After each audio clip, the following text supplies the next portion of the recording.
जय हिंद दोस्तों, मैं अनिल और आप देख रहे हैं Anil class official YouTube channel. आज की इस वीडियो में हम कक्षा 10वीं की कृतिका पुस्तक में अंतिम चैप्टर मैं क्यों लिखता हूँ, इस चैप्टर को देखेंगे और इसके लेखक है अज्ञेय। इसका सबसे पहले सारांश देखते हैं, फिर इससे जितने भी इम्पोर्टेंट एमसीक्यू बन सकते हैं उसको देखेंगे। मैं क्यों लिखता हूँ पाठ में लेखक ने अपने लिखने के कारणों के साथ साथ एक लेखक के प्रेरणा स्रोत पर भी प्रकाश डाला है। लेखक के अनुसार लिखे बिना लिखने के कारणों को नहीं जाना जा सकता। वह अपनी आंतरिक व्याकुलता से मुक्ति पाने तथा तटस्थ होकर उससे देखने और पहचानने के लिए लिखता है। प्रायः प्रत्येक रचनाकार की आत्मानुभूति ही उससे लेखन कार्य के लिए प्रेरित करती है, किंतु कुछ बाहरी दबाव भी होते हैं।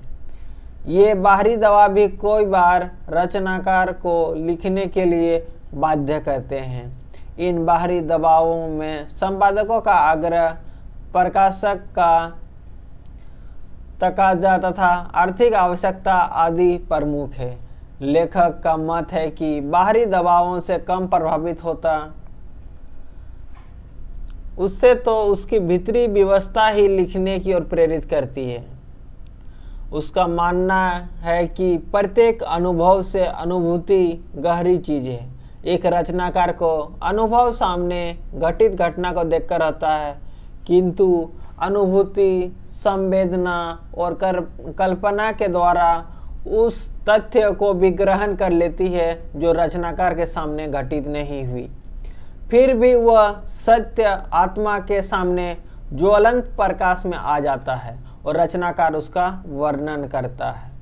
लेखक बताता है कि उसके द्वारा लिखी हिरोशिमा नामक कविता भी ऐसी है कि एक बार वह जापान गया।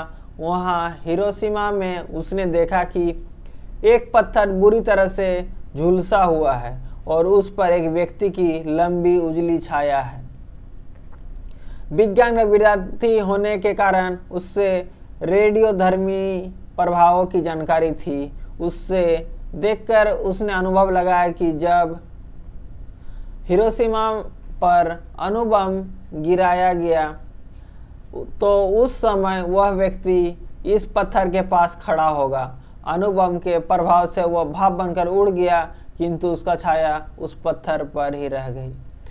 आपको पता होगा कि द्वितीय विश्व युद्ध के समय जापान के दो शहरों में हिरोशिमा और नागासाकी में बम गिराया गया था। उसी का बात कर रहे हैं लेखक। लेखक को उस झुलसे हुए पत्थर ने झकझोर कर रख दिया। वह हिरोशिमा पर गिराए गए अणुबम की भयानकता की कल्पना करके बहुत दुखी हुआ।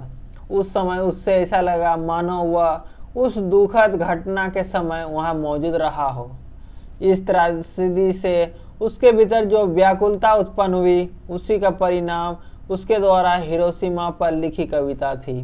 लेखक कहता है कि यह कविता हिरोशिमा जैसी भी हो, वह उसकी अनुभूति से पैदा हुई थी।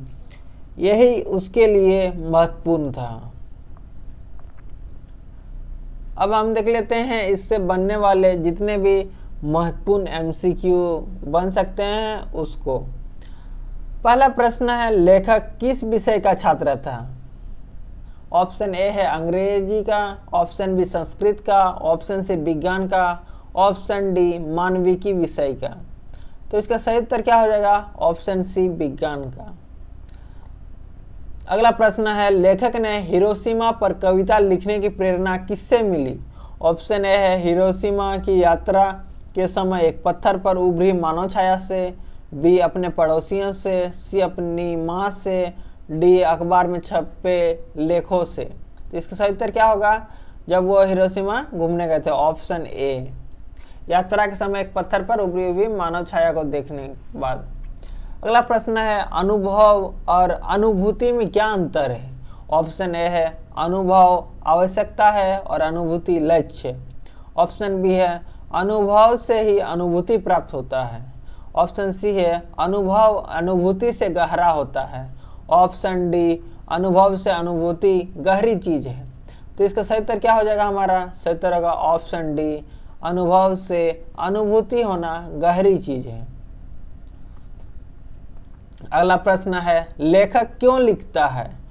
ऑप्शन ए है बाहरी दबाव के कारण, ऑप्शन बी है भीतरी व्यवस्था के कारण, ऑप्शन सी है ए और बी दोनों, और ऑप्शन डी है इनमें से कोई नहीं। तो इसका सही उत्तर हमारा क्या हो जाएगा?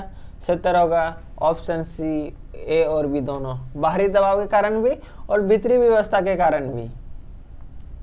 अगला प्रश्न है, प्रत्यक्ष अनुभव की अपेक्षा कौन लेखन में मदद करता है? ऑप्शन ए है चित्रण, ऑप्शन बी है अनुभूति, ऑप्शन सी है मेहनत, ऑप्शन डी है जानकारियाँ। इसका सही उत्तर क्या हो जाएगा हमारा? इसका सही उत्तर होगा ऑप्शन बी, अनुभूति। अनुभव से ज्यादा अनुभूति काम करता है लेखन में। अगला प्रश्न है, लेखकों के सामने कौन व्यवस्था रहती है? ऑप्शन ए है आर्थिक आवश्यकता की, ऑप्शन बी है प्रकाशक के तकाजे की, ऑप्शन डी है संपादकों का आग्रह, ऑप्शन डी है उपयुक्त सभी कथन सत्य है। तो इसका सही उत्तर क्या हो जाएगा? सही उत्तर होगा उपयुक्त सभी कथन सत्य है, क्योंकि आर्थिक आवश्यकता भी होती है, प्रकाशक का तकाजा भी होता है और संपादकों का आग्रह भी होता है। अगला प्रश्न है, लेखक अपने भीतर की व्यवस्था को कैसे पहचानता है? ए पढ़कर, बी लिखकर, सी सीखकर और डी गाकर। तो इसका सही उत्तर क्या हो जाएगा हमारा? सही उत्तर होगा ऑप्शन बी, लिखकर। अगला प्रश्न है, हिरोशिमा पर लिखी कविता कैसी कविता थी? ए बाह्य दबाव का परिणाम, बी अंत दबाव का परिणाम, और सी ए और बी दोनों, और डी इनमें से कोई नहीं। तो इसका सही उत्तर हमारा क्या हो जाएगा? सही उत्तर होगा ए और बी दोनों, बाह्य दबाव का परिणाम भी और अंत दबाव का परिणाम भी। अगला प्रश्न है, इस पाठ में किस देश की यात्रा का वर्णन किया गया है? ऑप्शन ए है मंगोलिया, ऑप्शन बी है अमेरिका, ऑप्शन सी है जापान, ऑप्शन डी है चीन। तो इसका सही उत्तर क्या होगा हमारा? Option C, Japan. जापान का कहाँ है? तो हिरोशिमा शहर। अगला प्रश्न है, अनुभूति किसके सहारे सत्य को आत्मघात कर लेते हैं? ऑप्शन ए है अनुभव के, ऑप्शन बी संवेदना के, ऑप्शन सी कल्पना के, और ऑप्शन डी ए और बी और सी दोनों। तो इसका सही उत्तर क्या होगा? इसका सही उत्तर होगा ऑप्शन डी, बी और सी दोनों, संवेदना भी और कल्पना के भी। अगला प्रश्न है, कैसे लोग बाहरी दबाव के बिना नहीं लिख सकते? ए जो आलसी होते हैं, बी जो दूसरों की नकल करते हैं, सी जो सीखना नहीं चाहते हैं, डी जो बेबस होते हैं। तो इसका सही उत्तर क्या हो जाएगा हमारा? सही उत्तर होगा ए जो आलसी होते हैं। अगला प्रश्न है, अनुभूति के स्तर पर व्यवस्था को लेखक ने क्या कहा है?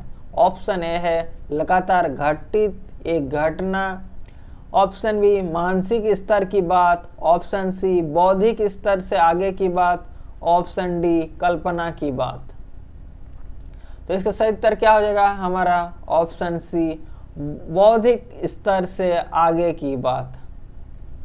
अगला प्रश्न है, लेखक को दूसरों की पीड़ा का प्रत्यक्ष अनुभव कब हुआ? ए लड़कर, बी पीड़ित लोगों से बातें कर कर, सी हिरोशिमा में आहत लोगों को देखकर, डी अखबारों में पढ़कर। तो इसका सही उत्तर क्या हो जाएगा हमारा? ऑप्शन सी, हिरोशिमा में आहत लोगों को देखकर। अगला प्रश्न है, हिरोशिमा पर अणु बम कब डाला गया था? ऑप्शन है 9 अगस्त 1942, ऑप्शन बी है 9 अगस्त 1944, ऑप्शन सी है 6 अगस्त 1945 और ऑप्शन डी है 9 अगस्त 1944। तो इसका सही उत्तर क्या हो जाएगा हमारा? ऑप्शन सी, 6 अगस्त 1945। और एक नागासाकी शहर था, वहाँ पर 9 अगस्त 1942 को बम गिराया गया था। उसके बाद द्वितीय विश्व युद्ध समाप्त हो गया था। अगला प्रश्न है, लेखक अपने सम्मुख कौन सा भेद बनाए रखता है? ऑप्शन ए है कौन सी रचना अच्छी है और कौन सी नहीं, ऑप्शन बी कौन सी रचना समाज के लिए उपयोगी है? ऑप्शन सी, कौन सी रचना भीतरी प्रेरणा का फल है और कौन सी बाहरी दबाव का? ऑप्शन डी, किस रचना को लोग पसंद करेंगे? तो इसका सही उत्तर क्या हो जाएगा हमारा? ऑप्शन सी, कौन सी रचना भीतरी प्रेरणा का फल है और कौन सी बाह्य दबाव का? अगला प्रश्न देखते हैं हमारा। अगला प्रश्न है, किस रचना को लोग पसंद करेंगे? कैसे लोग बाहरी दबाव के बिना नहीं लिख सकते?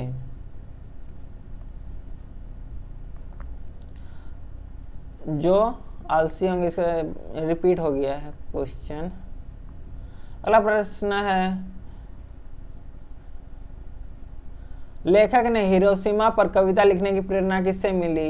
ए, अखबार में छपे लेखों से, बी, अपने मित्रों से, सी, अपनी पत्नी से, डी, हिरोशिमा की यात्रा के समय एक पत्थर पर उभरी मानव छाया से। तो इसका सही उत्तर होगा ऑप्शन डी। प्रश्न सेम है लेकिन इसमें ऑप्शन चेंज किया गया है। अगला प्रश्न है, अनुभूति के स्तर पर व्यवस्था को लेखक ने क्या कहा? बौद्धिक स्तर से आगे की बात, बौद्धिक स्तर के पीछे की बात, बौद्धिक स्तर की बात और व्यवहार की बात। तो इसका सही उत्तर क्या होगा हमारा? ऑप्शन ए, बौद्धिक स्तर से आगे की बात। अगला प्रश्न, ये भी रिपीट है।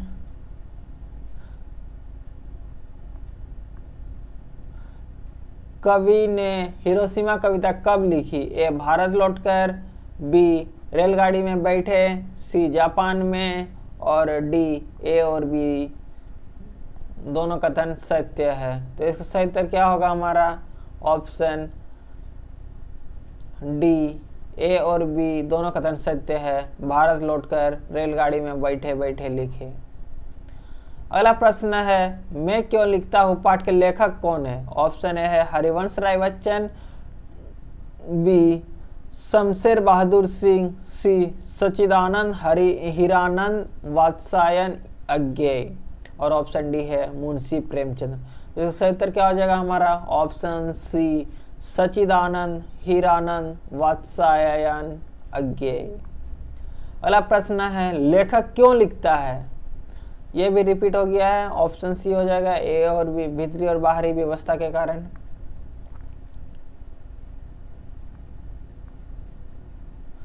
लेखक को दूसरों की पीड़ा का प्रत्यक्ष अनुभव कब हुआ? ए, स्वयं कष्ट भोगकर, बी, हिरोशिमा में आहत लोगों को देखकर, सी, लोगों की जुबानी सुनकर, डी, पत्र पत्रिका में पढ़कर। तो इसका सही उत्तर क्या हो जाएगा? ऑप्शन बी, हिरोशिमा में आहत लोगों को देखकर। प्रत्यक्ष अनुभव की अपेक्षा कौन लेखन में मदद करता है? ए, अनुभूति, बी, उनकी पत्नी, सी, मेहनत, डी, उनका समय नियोजन। तो इसका सही उत्तर क्या होगा हमारा? ए, अनुभूति लेखन में मदद करती है।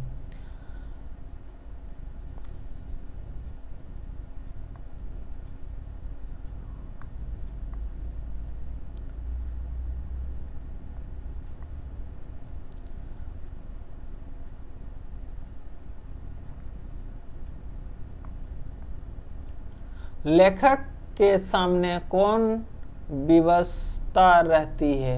ए, संपादकों की, बी, प्रकाशक की तकाजे की, सी, आर्थिक आवश्यकता की। तो इसका सही उत्तर हो जाएगा तीनों, उपयुक्त सभी। अगला प्रश्न है, सभी लेखक कृतिकार क्यों नहीं होते? ए, कृतिकार वही है जो अपनी कृति से समाज को कुछ दे, और दूसरा है कृतिकार को होने और लेखन कार्य में बहुत अंतर है। सी, कृतिकार विद्वान ही हो सकता है और डी, कृतिकार बनने के लिए दूसरों की रचना को पढ़ना पड़ता है। तो इसका सही उत्तर क्या होगा? ऑप्शन ए, कृतिकार वही है जो अपनी कृति से समाज को कुछ दे।